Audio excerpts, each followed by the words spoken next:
everyone, welcome back to Spilling Beans. I'm your host, the Gossip Keeper, and today we're getting into the story of one of the most magnetic, controversial, and unforgettable women in English history, Anne Boleyn. So let me ask you this. Have you ever met someone who could walk into a room and instantly change the whole vibe? Like suddenly everyone's eyes are on them, and you can just feel the energy shift. That was Anne. But she wasn't just Henry VIII's second wife. No, she wasn't. She was a game changer. Her story is ambition, passion, betrayal, and tragedy, all rolled into one. Basically, the Tudor version of a high stakes reality show.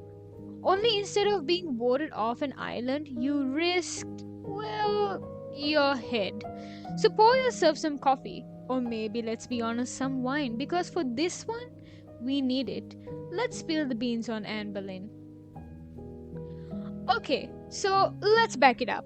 Anne wasn't born a princess. She was from a noble family, yes, but nothing that screamed future Queen of England.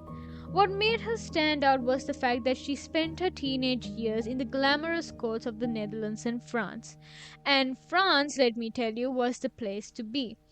Think high fashion, poetry, music, sophistication, and Anne soaked it all up. She came back to England polished, stylish, witty, and totally different from the other ladies at court. It's like when someone goes off to study abroad and comes back suddenly more stylish, confident, and cultured than everyone else, with a little French flair in their accent. That was Anne. She joined the English court. Henry noticed her. But here's where it gets messy. Her older sister, Mary, already one of Henry's mistresses. Awkward, right? But Anne wasn't having it. She wasn't going to be another fling.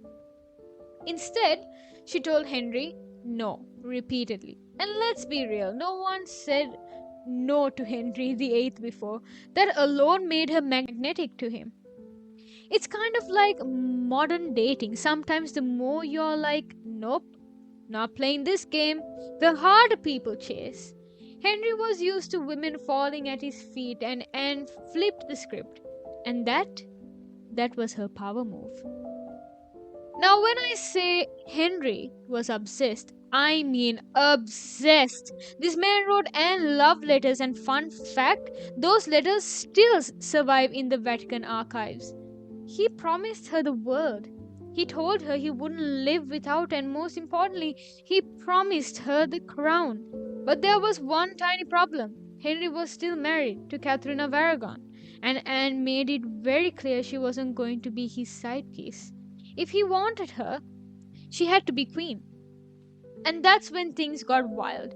Henry didn't just try to get rid of Catherine quietly, he literally broke England away from the Catholic Church. He declared himself head of a brand new Church of England just so he could annul his marriage and marry Anne.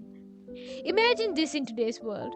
Someone obsessed that they basically burned down an entire system just to change the rules and be with you. It's dramatic, it's messy, it's extreme. But that's how powerful Anne's hold on Henry was. In 1533, Henry and Anne finally marry, and she is crowned queen in this huge, extravagant ceremony. But here's the thing, England was split right down the middle.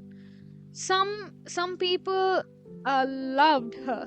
Others thought she was a homewrecker who destroyed Catherine of Aragon. Anne was ambitious, bold, and outspoken. She wasn't the quiet, submissive type Henry was used to. She gave opinions, challenged him, and held her ground. Honestly, in another time, Anne would have crushed it as a CEO. But the crown came with enormous pressure.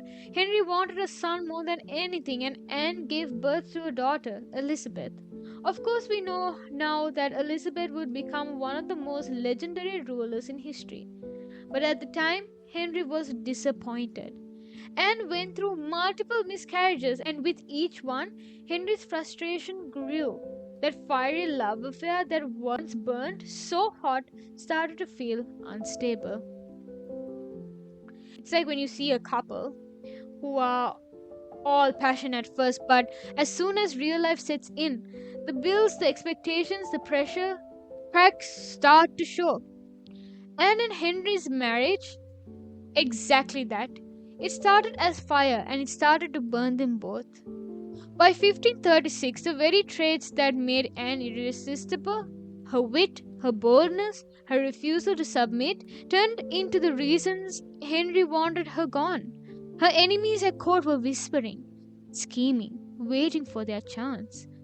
Then came the rumors: adultery, treason, even incest with her brother George. Do I believe it? Absolutely not. Most historians agree the charges were cooked up, a pure political assassination. But Henry was done with her and was arrested, tried in a sham of a trial, and sentenced to death. And here's the haunting part, and faced it with grace. On the scaffold, she prayed for Henry. She forgave those who condemned her, and she accepted her fate with dignity. Can you even imagine knowing your husband, the man who once promised you the world, was now sending you to your death? It's brutal. Anne Boleyn's end was tragic, but her legacy was anything but. Her daughter, Elizabeth, would grow up to rule for over 40 years, bringing England into its golden age. In the end, Anne's bloodline eclipsed Henry himself. So, what do we take from Anne Boleyn's story? She reminds us that ambition can be both powerful and dangerous. She shows us that one woman's refusal to play by the rules can literally change the world. But she also teaches us how fragile power is. One day you're queen, the next you're a traitor. And doesn't that feel familiar even today? Public figures rise, everyone loves them, and then suddenly they're toned down, whether the reasons are real or not. And lived through one of the first and most brutal versions of that cycle. Next week, we're spilling the beans on Jane Seymour, the queen who finally gave Henry what he wanted most, a son. But her story comes with its own heartbreak. So keep your tea hot, your wine glass full, and your ears ready because the Tudor drama, oh, it only gets messier. I'm the Gossip Keeper, and this has been Spilling Beans. Don't forget to follow, share with your history loving friends, and leave a comment if you're loving this Tudor tea. Until next time, stay curious, stay dramatic, and remember, history is never just about the past, it's about the stories that refuse to be forgotten.